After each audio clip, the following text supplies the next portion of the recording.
School admission ಮಾಡೋಕ್ಕೆ ನೋಡ್ತಿದ್ದೀರಾ ಹಂಗಂದರೆ ಈ ವಿಡಿಯೋನ ಕಂಪ್ಲೀಟಾಗಿ ನೋಡಿ. Step by step school admission process ಏನಿದೆ ಅಂತ ಈ ವಿಡಿಯೋದಲ್ಲಿ ಶೇರ್ ಮಾಡಿದ್ದೀನಿ.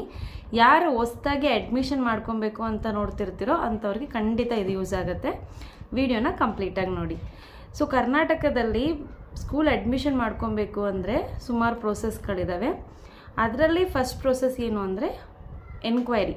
ನೀವು ಯಾವ ಸ್ಕೂಲಲ್ಲಿ ಅಡ್ಮಿಷನ್ ಮಾಡ್ಕೊಬೇಕು ಅಂತ ಅಂದ್ಕೊಂಡಿರ್ತೀರೋ ಆ ಸ್ಕೂಲ್ಗೆ ಹೋಗಿ ಫಸ್ಟು ಎನ್ಕ್ವೈರಿ ಮಾಡ್ಕೊಂಬರ್ಬೇಕಾಗತ್ತೆ. ಯೂಶ್ವಲಾಗಿ ಅಡ್ಮಿಷನ್ ಪ್ರೋಸೆಸ್ ಸ್ಟಾರ್ಟ್ ಆಗೋದು ಬಂದು ಕೆಲವು ಸ್ಕೂಲಲ್ಲಿ ಸೆಪ್ಟೆಂಬರ್ ಅಕ್ಟೋಬರಿಂದನೇ ಸ್ಟಾರ್ಟ್ ಆಗಿಬಿಟ್ಟಿರುತ್ತೆ. ಬಟ್ ಆ್ಯಕ್ಟಿವಾಗಿ ಡಿಸೆಂಬರ್ ಮಂತಿಂದ ಅಡ್ಮಿಷನ್ ಪ್ರೋಸೆಸ್ ಸ್ಟಾರ್ಟ್ ಆಗುತ್ತೆ. ಸೊ ಡಿಲೇ ಮಾಡ್ದೇ ನೀವೇನಾದರೂ ನೆಕ್ಸ್ಟ್ ಇಯರ್ಗೆ ಅಡ್ಮಿಷನ್ ಮಾಡ್ತಿದ್ದೀರಾ ಅಂತಂದರೆ ಆದಷ್ಟು ಬೇಗ ಹೋಗಿ ಇನ್ಫಾರ್ಮೇಷನ್ ತಿಳ್ಕೊಂಡು ಬರೋದು ತುಂಬ ಒಳ್ಳೆಯದು. ಯಾಕಂದರೆ ಎನ್ಕ್ವೈರಿಯಲ್ಲಿ ನಿಮಗೆ ಅವರು ಯಾವ ಕರಿಕ್ಯುಲಮ್ ಹೇಳ್ಕೊಡ್ತಾರೆ, ಮತ್ತು ಅಲ್ಲಿ ಇನ್ಫ್ರಾಸ್ಟ್ರಕ್ಚರ್ ಎಲ್ಲ ಹೆಂಗಿದೆ, ಮತ್ತು ನಿಮಗೆ ಬೇಕಾಗಿರೋವಂಥ ಎಜುಕೇಷನಲ್ಲಿ ಸಿಗ್ತಿದೆಯಾ, ಸಬ್ಜೆಕ್ಟ್ಸ್ ಇದೆಯಾ, ಕರಿಕ್ಯುಲರ್ ಆ್ಯಕ್ಟಿವಿಟೀಸ್ ಏನೇನು ಹೇಳ್ಕೊಡ್ತಾರೆ, ಸ್ಪೋರ್ಟ್ಸ್ ಇದೆಯಾ, ಕಂಪ್ಲೀಟ್ ಇನ್ಫಾರ್ಮೇಷನ್ನ ನೀವು ಎನ್ಕ್ವೈರಿಯಲ್ಲಿ ತಿಳ್ಕೊಂಬರ್ಬೋದು.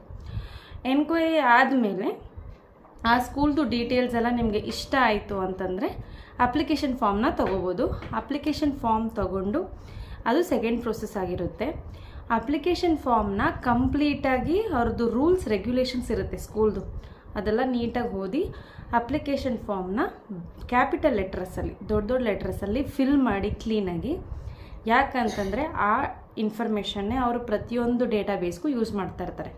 ಸೊ ಆದ್ದರಿಂದ ನೀವು ಕಂಪ್ಲೀಟ್ ಇನ್ಫಾರ್ಮೇಷನ್ನ ಕರೆಕ್ಟಾಗಿ ಫಿಲ್ ಮಾಡಬೇಕಾಗತ್ತೆ. ಫಿಲ್ ಮಾಡಾದಮೇಲೆ ಪ್ರಾಪರಾಗಿ ಸೈನ್ ಮಾಡಿ ಫೋಟೋ ಜೊತೆ ಸಬ್ಮಿಟ್ ಮಾಡಬೇಕು.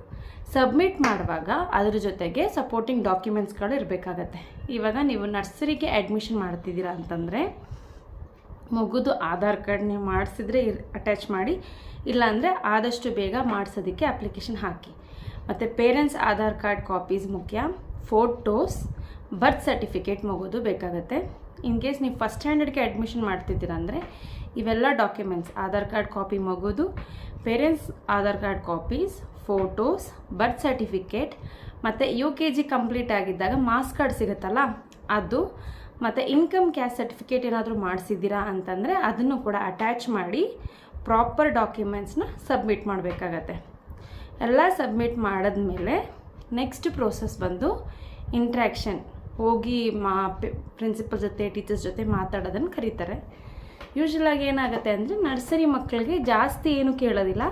ಜಸ್ಟ್ ನಿನ್ನ ಹೆಸ್ರೇನು, ಪೇರೆಂಟ್ಸ್ ಹೆಸ್ರೇನು, ಕಲರ್ಸು, ನಿನ್ನ ಫೇವ್ರೆಟ್ ಯಾವುದು ಆಟ, ಯಾವ ಫೇವ್ರೆಟ್ ಕಲರ್ ಏನು, ಆ ಥರ ಬೇಸಿಕ್ ಡೀಟೇಲ್ಸ್ ಅಷ್ಟೇ ಕೇಳ್ತಾರೆ. ಸೊ ಅದು ಮತ್ತು ಮಗು ಬಂದು ಇನ್ಸ್ಟ್ರಕ್ಷನ್ ಫಾಲೋ ಮಾಡ್ತಿದ್ಯಾ, ಅವರೊಂದು ಕೆಲವು ಇನ್ಸ್ಟ್ರಕ್ಷನ್ ಕೊಡ್ತಾರಲ್ಲ, ಬಾ, ಕುತ್ಕೋ, ಎದ್ದೇಳು, ಆ ಥರ ಸಣ್ಣ ಪುಟ್ಟ ಇನ್ಸ್ಟ್ರಕ್ಷನ್ಸ್ನ ಫಾಲೋ ಮಾಡ್ತಿದ್ಯಾ ಮಗು ಅನ್ನೋದನ್ನು ನೋಡ್ತಾರೆ.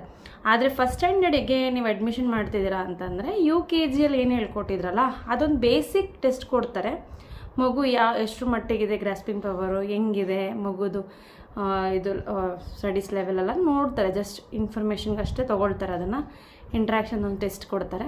ಹೈಯರ್ ಗ್ರೇಡ್ಸ್ ಆದರೆ ಪ್ರೀವಿಯಸ್ ಸೆಕೆಂಡ್ ಸ್ಟ್ಯಾಂಡರ್ಡಿಂದ ಅದ್ರ ಮೇಲಾದರೆ ಮುಂಚೆ ಯಾವ ಕ್ಲಾಸ್ ಓದಿರುತ್ತೋ ಅದ್ರದ್ದು ಸಿಲೆಬಸ್ನ ಬೇಸಿಕ್ಕಾಗಿ ಟೆಸ್ಟ್ ಕೊಡ್ತಾರೆ.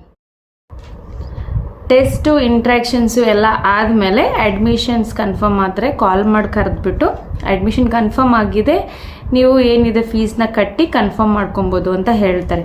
ಇಷ್ಟೊಂದೆಲ್ಲ ಕನ್ಫರ್ಮ್ ಆದಮೇಲೆ ನೆಕ್ಸ್ಟ್ ಸ್ಕೂಲ್ದು ಪ್ರೋಸೆಸ್ ಎಲ್ಲ ಹೇಳೋದಕ್ಕೆ ಒಂದು ಓರಿಯೆಂಟೇಷನ್ ಪ್ರೋಗ್ರಾಮ್ ಅಂತಿರುತ್ತೆ, ಅದನ್ನು ಅಟೆಂಡ್ ಮಾಡಬೇಕಾಗತ್ತೆ. ಆವಾಗ ಅದರಲ್ಲಿ ಏನೇನು ಪ್ರೊಸೀಜರ್ ಸ್ಕೂಲ್ದು ಹೆಂಗೆಲ್ಲ ಫಾಲೋ ಮಾಡಬೇಕು, ಟೈಮಿಂಗ್ಸ್ ಏನಿದೆ, ಯೂನಿಫಾರ್ಮ್ ಯಾವ ಥರ, ಯಾವ ಡೇ ಯಾವ ಥರ ಯೂನಿಫಾರ್ಮ್ಸ್, ಅದೆಲ್ಲ ಬೇಸಿಕ್ ಡೀಟೇಲ್ಸ್ ಸ್ಕೂಲ್ದು ಏನಿರುತ್ತೆ ಅದನ್ನು ಶೇರ್ ಮಾಡ್ತಾರೆ. ಮತ್ತು ಇನ್ನೊಂದು ಪಾಯಿಂಟ್ ಏನಂದರೆ ಈಗ ಡಾಕ್ಯುಮೆಂಟ್ಸು ಹೈಯರ್ ಗ್ರೇಡ್ಸ್ಗೆ ಅಂದರೆ ಸೆಕೆಂಡ್ ಸ್ಟ್ಯಾಂಡರ್ಡಿಂದ ಅಬೋವ್ ಮಕ್ಕಳಿಗೆ ಅಡ್ಮಿಷನ್ಸ್ ತೊಗೊತಿದ್ದೀರಾ ಅಂತಂದರೆ TC ತೊಗೋಬೇಕು. ಪ್ರೀವಿಯಸ್ ಸ್ಕೂಲಲ್ಲಿ stats TC mandatory, stats TC ತೊಗೊಳ್ಳೇಬೇಕಾಗುತ್ತೆ. ಆವಾಗ ಈ ಸ್ಕೂಲಲ್ಲಿ ಇಂಪೋರ್ಟ್ ಮಾಡಿಕೊಂಡು ಕಂಟಿನ್ಯೂ ಮಾಡ್ತಾರೆ. ನಿಮಗೆ ಇನ್ನೂ ಸ್ಟ್ಯಾಟ್ಸ್ UDIS ಬಗ್ಗೆ ಡೀಟೇಲ್ಸ್ ಬೇಕು ಅಂತಂದರೆ ನನಗೆ ಕಮೆಂಟ್ ಸೆಕ್ಷನಲ್ಲಿ ತಿಳಿಸಿ. ಅವೆರಡು ಪೋರ್ಟಲ್, ಗೌರ್ಮೆಂಟ್ ಪೋರ್ಟಲ್ಸ್ ಬಗ್ಗೆ ಬೇಕಂದರೆ ಡೀಟೇಲಾಗಿ ವಿಡಿಯೋ ಮಾಡಿ ಹಾಕ್ತೀನಿ, ನಿಮಗೆ ಯೂಸ್ಫುಲ್ ಆಗುತ್ತೆ. ಇಷ್ಟೆಲ್ಲ ಆದಮೇಲೆ ಅಡ್ಮಿಷನ್ ಕನ್ಫರ್ಮ್ಡ್ ಅಂತ ತಿರ್ಗಾ ಒಂದ್ಸಲ ಹೇಳಬೇಕಾದ್ರೆ ಫಸ್ಟು ಎನ್ಕ್ವೈರಿ ಇರುತ್ತೆ, ಅದಾದಮೇಲೆ ಅಪ್ಲಿಕೇಶನ್ ಫಾರ್ಮ್ ತೊಗೊಬೇಕಾಗತ್ತೆ, ಫಿಲ್ ಮಾಡಿ ಸಬ್ಮಿಟ್ ಮಾಡಬೇಕು ವಿತ್ ಡಾಕ್ಯುಮೆಂಟ್ಸ್, ಕಂಪ್ಲೀಟ್ ಡಾಕ್ಯುಮೆಂಟ್ಸು. ಅದಾದಮೇಲೆ ಸಣ್ಣ ಇಂಟ್ರ್ಯಾಕ್ಷನ್ ಅಥವಾ ಎಂಟ್ರೆನ್ಸ್ ಟೆಸ್ಟ್ ಅಂತ ಏನಾದರೂ ಕೊಡ್ತಾರೆ. ಅದಾದಮೇಲೆ ಎಲ್ಲ ಕ್ಲಿಯರ್ ಆದಮೇಲೆ ಲಾಸ್ಟ್ ಬಂದುಬಿಟ್ಟು ಫೀಸ್ ಪೇ ಮಾಡಿ ಸೀಟ್ ಬುಕ್ ಮಾಡ್ಕೊಳ್ಳೋದು. ಇದು ನಮ್ಮ ಕರ್ನಾಟಕದಲ್ಲಿ ಪ್ರೆಸೆಂಟ್ ನಡೀತಾ ಇರೋ admission step by step process. ಇನ್ನೂ ಇನ್ಫಾರ್ಮೇಷನ್ಸ್ ಬೇಕು ಅಂತಂದರೆ ನನಗೆ ಕಮೆಂಟ್ಸಲ್ಲಿ ತಿಳಿಸಿ ನಾನು ತಿಳಿಸ್ಕೊಡ್ತೀನಿ. ನಾನು ಈ ವಿಡಿಯೋದಲ್ಲಿ ಶೇರ್ ಮಾಡಿರೋ ಇನ್ಫಾರ್ಮೇಷನ್ ನಿಮಗೆ ಇಷ್ಟ ಆಗಿದ್ದರೆ ನನ್ನ ವಿಡಿಯೋಗೊಂದು ಲೈಕ್ ಕೊಡಿ. ಮತ್ತು ಇನ್ನೂ ಇನ್ಫಾರ್ಮೇಷನ್ ಜೊತೆ ಬರ್ತಿರ್ತೀನಿ. ನನ್ನ ಚಾನಲ್ ಸಬ್ಸ್ಕ್ರೈಬ್ ಮಾಡ್ಕೊಳ್ಳೋದು ಮರಿಬೇಡಿ. ಮತ್ತೆ ಇನ್ನೊಂದು ವಿಡಿಯೋದಲ್ಲಿ ಸಿಗ್ತೀನಿ. ಅಲ್ಲಿವರೆಗೂ ಟೇಕ್ ಕೇರ್, ಬಾಯ್.